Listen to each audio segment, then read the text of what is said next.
प्रभु यीशु मसीह में मेरे प्रिय भाई और बहनों, आप सभी का हमारे प्रभु यीशु मसीह के अनमोल नाम में आज शनिवार 6 दिसंबर की दिव्य कृपा की प्रार्थना में मैं हृदय से स्वागत करता हूँ। हम आगमन काल की प्रथम सप्ताह में हैं। आगमन का पहला सप्ताह हमें आशा का संदेश देता है, उस प्रभु की प्रतीक्षा जो हमारे जीवन में नया प्रकाश, नई दिशा और नई शक्ति लेकर आता है। हम में से हर कोई किसी न किसी क्षेत्र में प्रभु की प्रतीक्षा कर रहा है। चंगाई की, सफलता की, शांति की, परिवार में एकता की। और एडवेंट हमें याद दिलाता है कि प्रभु प्रतीक्षा करने वालों को निराश नहीं करते। आज फिर हम प्रभु के सामने बैठते हैं, उनकी कृपा मांगने, उनके प्रेम को महसूस करने और अपने दिन को उनकी शांति में समर्पित करने। कई लोग अपने जीवन को लेकर शिकायत करते हैं, पर याद रखिए, आज जिसकी हम शिकायत कर रहे हैं वही जीवन लाखों लोगों का सपना है। आज सुबह हम जागे हैं, बहुत से लोग नहीं जाग पाए। तो चलिए सबसे पहले प्रभु का धन्यवाद करते हैं इस जीवन के लिए, इस दिन के लिए और उनकी असीम प्रेम के लिए। मैं उन सभी का धन्यवाद करता हूँ जो इस प्रार्थना में प्रतिदिन शामिल होते हैं, आशीष पाते हैं और इसे दूसरों के साथ शेयर करके उनके जीवन में रोशनी बनते हैं। May God bless you abundantly। अब आइए मेरे प्रिय भाई और बहनों, हम सुने कि आज प्रभु यीशु का हमारे लिए क्या संदेश है।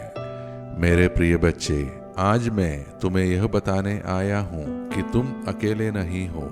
मैं तुम्हारे हर कदम में, हर संघर्ष में, हर आंसू में तुम्हारे साथ हूँ। तुम सोचते हो कि तुम कमजोर हो, पर मैं कहता हूँ मेरी शक्ति तुम्हारी कमजोरी में पूर्ण होती है। तुम जिन दरवाजों को बंद देख रहे हो उनमें से कई मैं खोलने ही वाला हूँ। जिन प्रार्थनाओं को तुमने रोते हुए मेरे सामने रखा है उन्हें मैं सुन चुका हूँ। वह समय आ रहा है जब तुम कहोगे, मेरे प्रभु ने मेरे जीवन में अद्भुत काम किया है। मत डरो, मत तको, मत सोचो कि तुम्हारा विश्वास छोटा है, क्योंकि मैं तुम्हारे छोटे से विश्वास को भी बड़ी आशीष में बदल सकता हूँ। आज मेरे पास आओ, अपनी थकान भुला दो, मैं तुम्हें विश्राम दूंगा। अपना डर मुझे सौंप दो, मैं तुम्हें शांति दूंगा। अपना बोझ मुझे दे दो, मैं तुम्हें अपनी कृपा में उठा लूंगा। मैं तुमसे प्रेम करता हूँ और मेरा प्रेम कभी समाप्त नहीं होगा। तुम्हारा प्रभु यीशु। मेरे प्रिय भाई और बहनों, आज का हमारा मनन का वचन संत मत्ती का सुसमाचार से है, अध्याय 10 पद संज्ञा 1 और 5 से 8। यीशु ने अपने 12 शिष्यों को बुलाया, उन्हें अधिकार दिया बीमारों को चंगा करने का, दुष्ट आत्माओं को निकालने का और लोगों को परमेश्वर के राज्य के पास लाने का। उन्होंने कहा, तुमने मुफ्त में पाया है, मुफ्त ही दे दो। बीमारों को चंगा करो, मृतकों को जिलाओ, कुष्ठियों को शुद्ध करो। आज का यह वचन हमें एक बहुत गहरा और शक्तिशाली सत्य सिखाता है।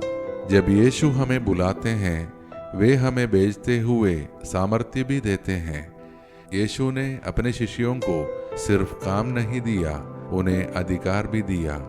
वे डरते थे, कमजोर थे, लेकिन यीशु ने उन्हें कहा, तुम्हारे द्वारा मेरा कार्य होगा। आज भी प्रभु यही कर रहे हैं। हम सबको बुलाया गया है। हम सिर्फ एक सामान्य व्यक्ति नहीं हैं, हम एक बुलाए हुए, चुने हुए, अभिषिक्त व्यक्ति हैं। हमारे जीवन में उद्देश्य है, हमारे घर में, नौकरी में, संबंधों में, हर जगह। परमेश्वर कभी बिना सामर्थ्य के नहीं भेजता। कई बार हम सोचते हैं, मैं क्या करूं, मैं तो बहुत छोटा हूं, मेरी कौन सुनेगा।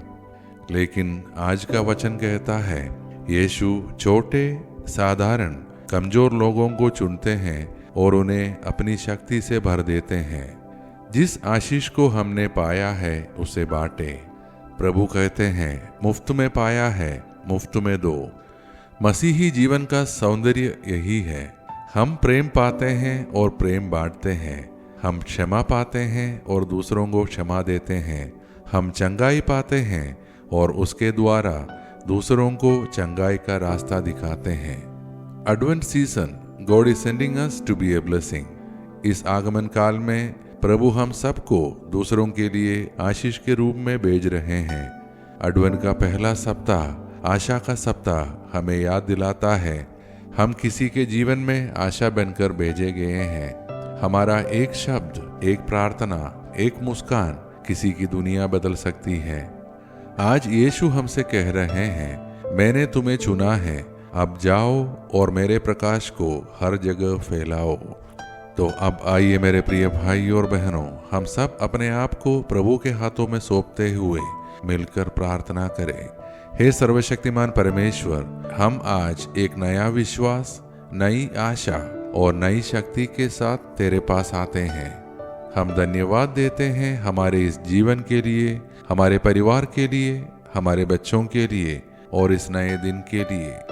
हे प्रभु, हमें भी तेरे शिष्यों की तरह भेजने योग्य बना। हमारे डर को हटा, हमारे मन को शांति दे और हमें तेरी इच्छा पूरी करने का सामर्थ्य दे। हम अपने परिवारों के लिए प्रार्थना करते हैं कि प्रभु हमारे घरों में प्रेम, एकता, खुशी, स्वास्थ्य और आशीष की वर्षा कर। हर परिवार को हर कलह, बीमारी और बुराई से बचा। हम अपने बच्चों के लिए प्रार्थना करते हैं, उनकी पढ़ाई, करियर, मानसिक और शारीरिक स्वास्थ्य को आशीष दे। जो बच्चे घर से दूर है, तेरे दूत उन्हें सुरक्षित रखे। हम बीमारों और दुखी लोगों के लिए भी प्रार्थना करते हैं। हे चंगा करने वाले प्रभु, हर बीमारी को छुड़ा, हर पीड़ा को छू, सबको शरीर, मन और आत्मा में पूर्ण चंगाई दे। हम बेरोजगारों और आर्थिक संकट झेल रहे लोगों के लिए भी प्रार्थना करते हैं कि उनके लिए नए रास्ते खोल, नए अवसर दे और उनके जीवन में उन्नति का समय ला। हे प्रभु, बहुत लोग भारी मन लेकर तेरे पास आ रहे हैं। उनकी प्रार्थनाओं को यदि वे उनके लिए अच्छा हो, उन्हें पूरा कर। हम अपने देश और विश्व के शासकों, अधिकारियों और नेताओं के लिए प्रार्थना करते हैं कि उन्हें सुबुद्धि दे। हमारे देश में शांति, भाईचारा और धार्मिक सद्भाव को बढ़ा। हर युद्ध और हिंसा समाप्त हो और तेरी शांति फैल जाए। हे प्रभु, इस प्रार्थना में हमने जिस जिस को तेरे हाथों में सौंपा है, उन सभी को तू आशीष दे, उन्हें सुरक्षित रख और उनके जीवन में चमत्कार कर। हम सभी को हर पाप, हर बुराई, अचानक और अप्राकृतिक मृत्यु से बचाए रख। ये सारे प्रार्थनाएं और हमारे मन के अन्य प्रार्थनाएं हम समर्पित करते हैं हमारे प्रभु यीशु मसीह के नाम पर। आमीन। मेरे प्रिय भाई और बहनों, यदि आज की प्रार्थना ने आपको छुआ हो, आपको शांति दी हो, तो कृपया इस प्रार्थना को लाइक करें और इसे अपने परिवार और मित्रों के साथ शेयर करें ताकि और भी लोग प्रभु की कृपाएं पाएं। हम कल की दिव्य कृपा की प्रार्थना में फिर मिलेंगे। तब तक प्रभु यीशु हमको और हमारे परिवार को अपनी शांति, प्रकाश और सुरक्षा में रखे।